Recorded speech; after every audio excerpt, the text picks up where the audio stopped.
This is an official audio log from Reformation Abroad. Salutations and a very friendly hello from your friends at the Global Protection Agency. With our Reformation Abroad program, we've teamed up with prison reform organizations across North America to offer the opportunity of a lifetime for those incarcerated. Those lucky inmates will be tasked with removing highly classified global waste by firing crates of this waste into a black hole. To find out more about this trustworthy and ecologically virtuous program, be sure to check out Reformation Abroad wherever you listen to your podcasts. Hi, I'm Jennifer, a founder of the Go Kid Go Network. At Go Kid Go, putting kids first is at the heart of every show that we produce. That's why we're so excited to introduce a brand new show to our network called The Search for the Silver Lining, a fantasy adventure series about a spirited young girl named Isla who time travels to the mythical land of Camelot. Look for The Search for the Silver Lining on Spotify, Apple, or wherever you get your podcasts. 11th Hour Audio Productions present a special presentation for World Audio Drama Day 2017. The Hooded Figure, written by MJ Cogburn, Shane Harris, and Jonathan Patrick Russell, and featuring actors from AudiOblivious, Darker Projects, Narada Radio Company, Lightning Bolt Theater of the Mind, and Leap Audio. Tonight's entertainment is based on inheritance. Sometimes you can inherit many things from your family. Sometimes it's trinkets, expensive furniture, all the way up to an excessive amount of money. What happens when it's more than just objects or monetary gain?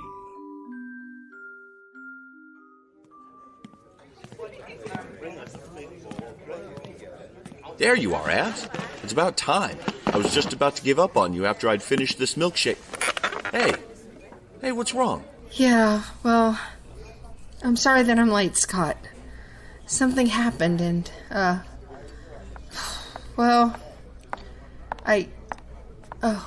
Can I get for you, miss? Just water, please. You got it, hon. Be right back. Whoa, wait a flippin' minute.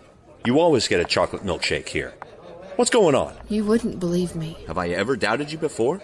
It's not that. Then what is it, Abigail? We have been through too much together to doubt one another. I cheated off you in high school to get my diploma. Don't bail on me now. I suppose you have a point, but this...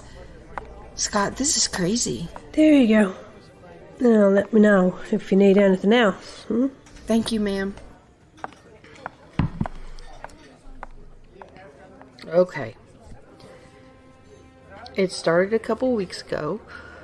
One night about 3 a.m., couldn't sleep. So I got up and went to the kitchen for a glass of milk. I glanced out of the window and nearly got the life scared out of me. What was it?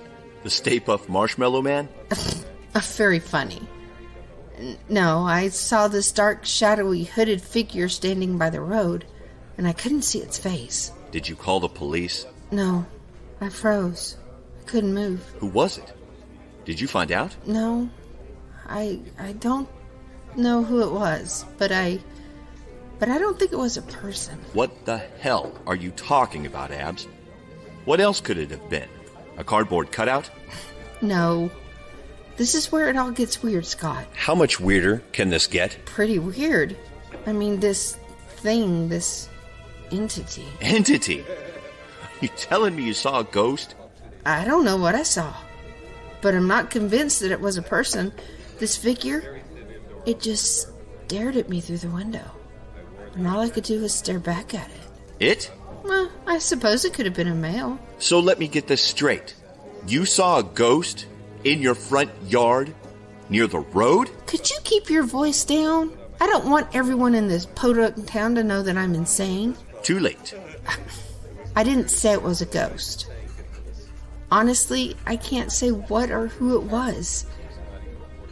It just didn't feel natural, that's all. You know what I mean? I'm not saying it was a ghost or anything unalive. Just, well, I don't know. Then what was it? Demonic? Scott, I just said I don't know. I can't find the right word for it. Okay. Calm down. Don't get excited. Did it go away? Not at first. I felt drawn to it somehow, so I went outside. Now hang on a minute. Did you? I did. I couldn't help myself. But Abigail, anything could have happened. I mean, suppose it was a rapist or a killer. He could have been an axe murderer, for crying out loud. I know. But I couldn't help myself. Even as I walked out of the house, it didn't just go away. It walked away, and I followed it. What the? I followed close behind. I needed to know what it was. It went toward the lane where the old Edwards house is, and it vanished into the darkness. Please, tell me this is the end of your story. You went home and went to bed, and when you woke up the next morning, you realized that it had all just been a dream, right? If only it were that simple, Scotty, my boy. But no. I looked around for a few minutes, then turned to head home. But I heard something, and I turned, and there it was, standing by the trees by the house. What happened next? Did he come after you? No. I just stood there a moment. I felt like it was looking deep into my soul. Do you think it was some guy after all? No. I still consider him an it. Anyway, we were locked in this staring contest, and I started to feel threatened. Yeah? Frightened. Like I was about to be pursued. So, as calmly as I could, I walked away from that place, looking back now and again to make sure I wasn't being followed. And were you? No. The hooded figure didn't come after me.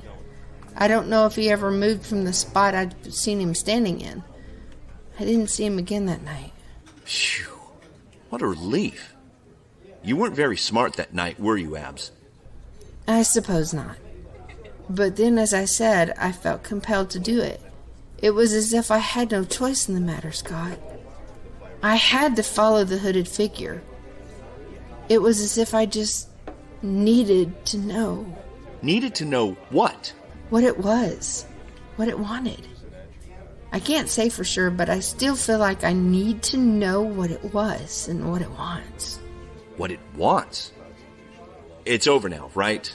You haven't seen the figure since that night, right? No, I haven't. At least not in the real world, but in my dreams, I've seen him many times.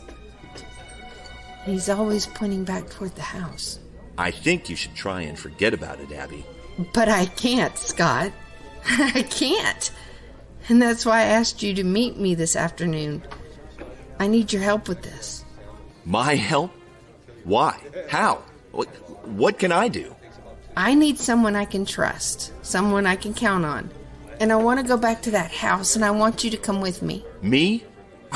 Are you joking? I'm deadly serious. You just had to say deadly, didn't you? Will you come to that house with me? Tonight? What? Tonight? I just feel that this is the night.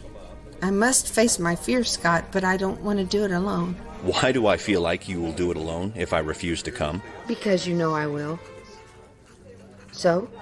Me and you, alone in the dark, visiting a potentially haunted house? I'm in. Thank you, Scott. You don't know how much this means to me. No, but I do know one thing. What's that? You're gonna owe me. Big time.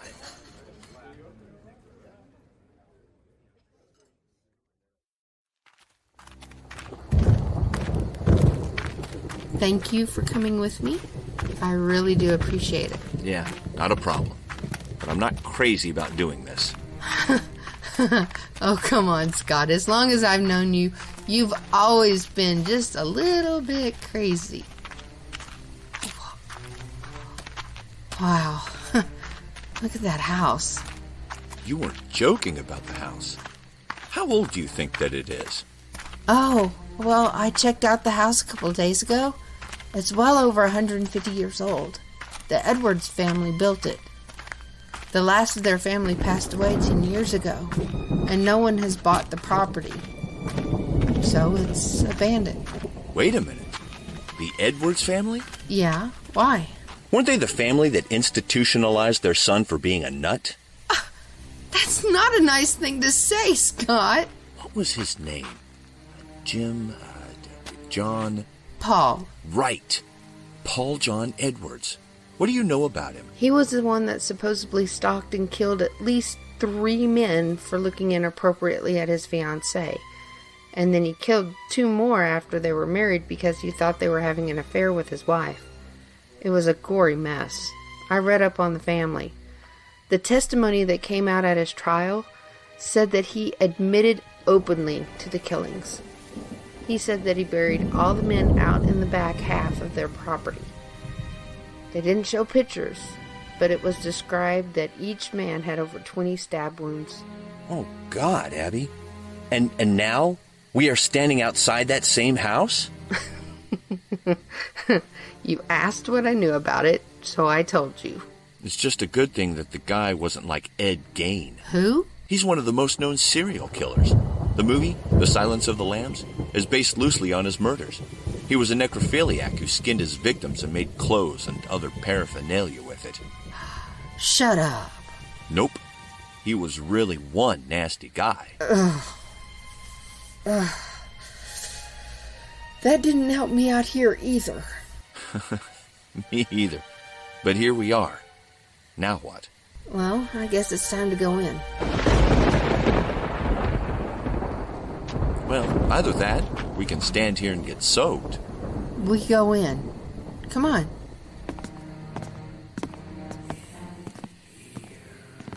Did you hear that? No. Come on.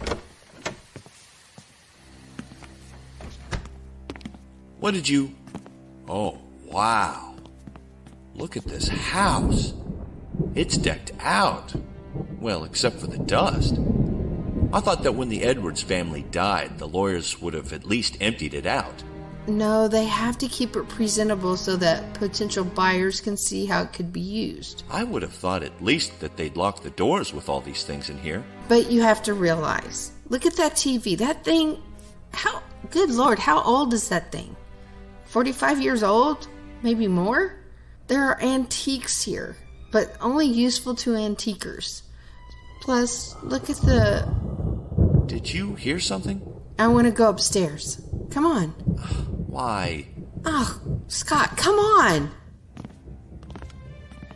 Wow, look at these photographs. They're gorgeous. Old-time portraits of the Edwards family. So beautiful. Do we know who is who? There are plaques at the bottom. That's what I love about that time period. You get to know who you're looking at. This is... Oh, boy. This is Paul John Edwards. He looked normal. Not like a homicidal maniac at all. Scott! It's true. He's quite good looking. Look, brown hair, hazel eyes, big build. Kind of looks like an early version of Channing Tatum. You're right. So why would such a good-looking man go out and kill 5 people? Jealousy. It does weird things to people, especially guys. Like you would know, you like playing the girl. Hey, now, that's not fair. Ah! Oh. Scott! Ah! Are you okay? Are you hurt? Ow. I think that the only damage I did was hurt my ankle. And my pride. Nothing I haven't done numerous times before. Are you sure? Yeah. Help me up. Sure. Ready? 1, 2, 3. Do you need my help going up the stairs? Nah, go ahead. I'll be up in a few.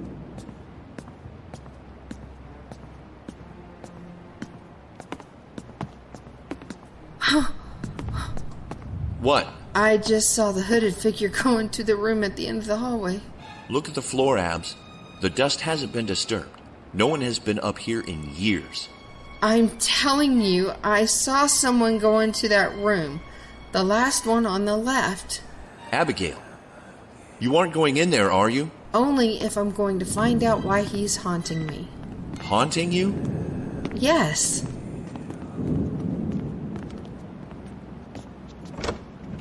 It's a girl's room. It's beautiful. Look, a 4-poster bed, fine furnishings. Even an old makeup station with a hairbrush and wow, is that makeup? Oh my God. What? Ooh. Abigail. When did you take that picture? I didn't. That's a bridal gown. I've never posed for a portrait in a bridal gown, Scott. Who is that?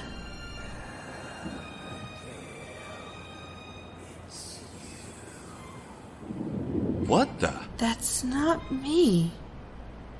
Oh my God, Scott. The name on this is Jessica Abigail Edwards. Abs, we need to leave. Now. He's right there. She was ever so beautiful. My wife. Your mother. No, I'm not your daughter. This is... Abby, don't. Stay with me. I gotta see. My daughter.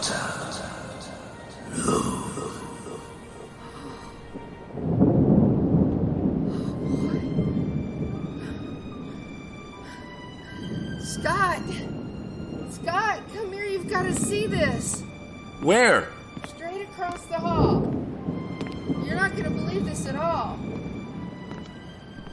Look at this, Scott. There are baby pictures all over this room. Baby crib over there with a baby Afghan and everything. And here's the oddity of it all. Look, it's a picture of me at age 4. I know because I have this picture in my room. Remember? You're an Edwards?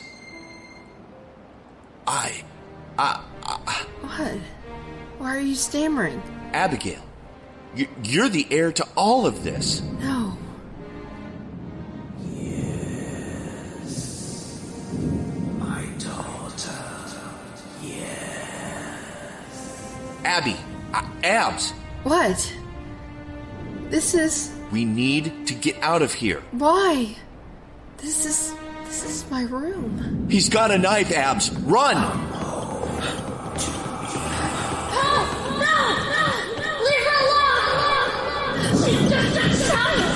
She's my child. She will inherit everything. No, Paul.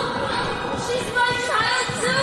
I lost her once. Please don't do this to me again. Did you hear that? Yeah. Let's get the hell out of here. Abs, get out of here. Go out a window, whatever. I'll try to fight him off. No, you will inherit.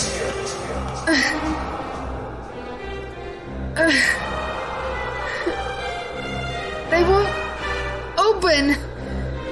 And it wouldn't help. The downstairs are boarded. No, I won't let her die. I won't. Ugh. Scott! No, he didn't do anything. Why did you knock him out? Leave him alone. You will inherit. No, I don't want to inherit anything. You will inherit. No, I don't want anything from you, Father.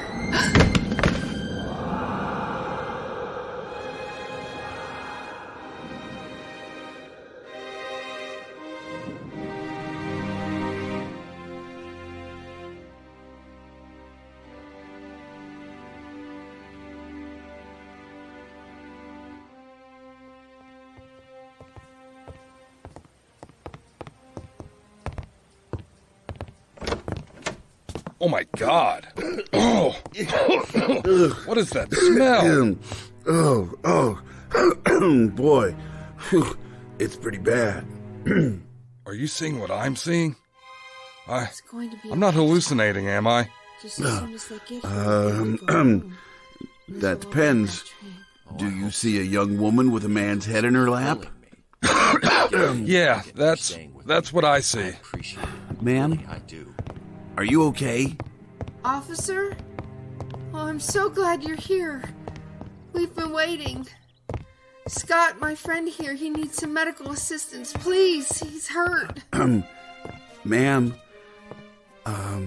He's hurt. He needs an ambulance. Please, I tried to keep him warm. I know how shock can set in. He should be just fine. We'll get help for Scott, was it? Yes. Yes, that's me, sir. Right now we'll call for an ambulance. Ma'am, can you come with us, please? But Scott likes it when I talk with him. He's scared and I don't want to leave him. You understand, right? Right.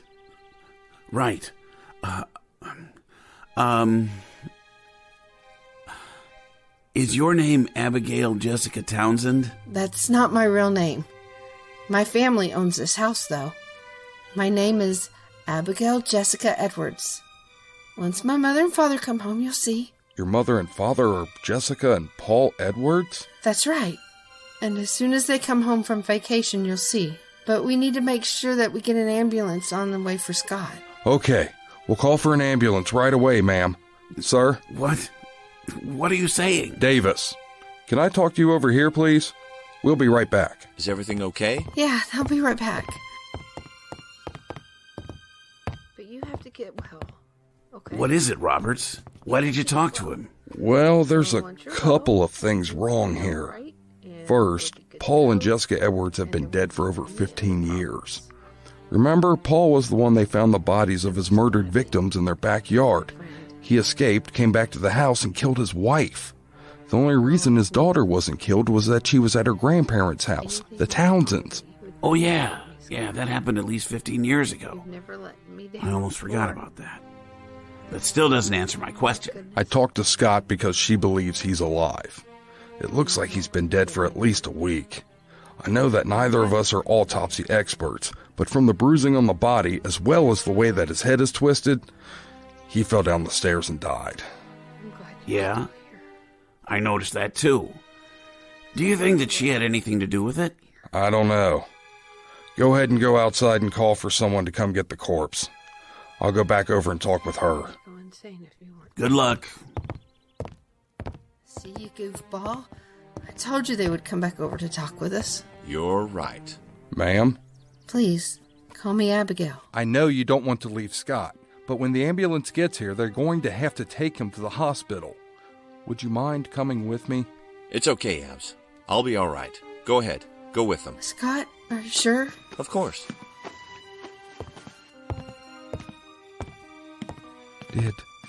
Did Scott fall down the stairs, or was he pushed? He fell. I had made a joke as we were coming up the stairs about him being the girl, and he was trying to catch up with me, and he fell. Well, I must say, Abigail, you're being an excellent friend in taking care of Scott. Was anyone else here when Scott fell? My parents were here, and Daddy gave me my inheritance. Your inheritance? Yes. He gave me this beautiful house and everything in it. But he also gave me his honesty and his insanity. No, Abigail, please stop. No, give me, stop it. Abigail, don't do this. No, Abigail, please, no.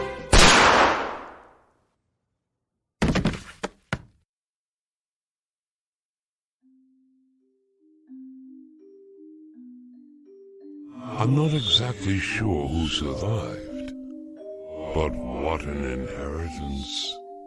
Who said that insanity wasn't an inherited gene? Or is it?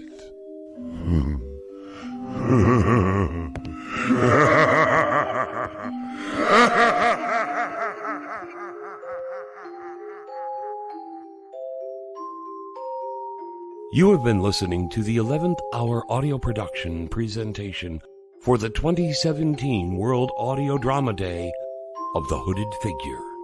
Written by MJ Cogburn, Shane Harris, and Jonathan Patrick Russell, and featuring actors from AudiOblivious, Darker Projects, Narada Radio Company, Lightning Bolt Theater of the Mind, and Leap Audio.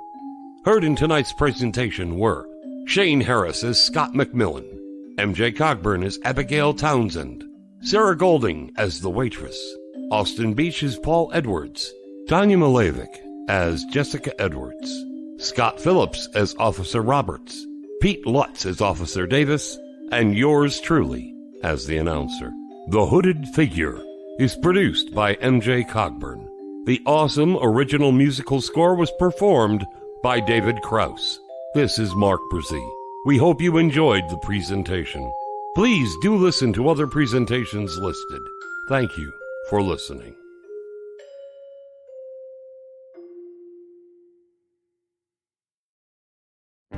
Welcome to the small town of Chinook, where faith runs deep and secrets run deeper. In this new thriller, religion and crime collide when a gruesome murder rocks the isolated Montana community. Everyone is quick to point their fingers at a drug-addicted teenager, but local deputy Ruth Vogel isn't convinced. She suspects connections to a powerful religious group. Enter federal agent V.B. Laureau, who has been investigating a local church for possible criminal activity. The pair form an unlikely partnership to catch the killer, unearthing secrets that leave Ruth torn between her duty to the law, her religious convictions, and her very own family. But something more sinister than murder is afoot, and someone is watching Ruth. Chinook, starring Kelly Marie Tran and Sanaa Lathan. Listen to Chinook wherever you get your podcasts.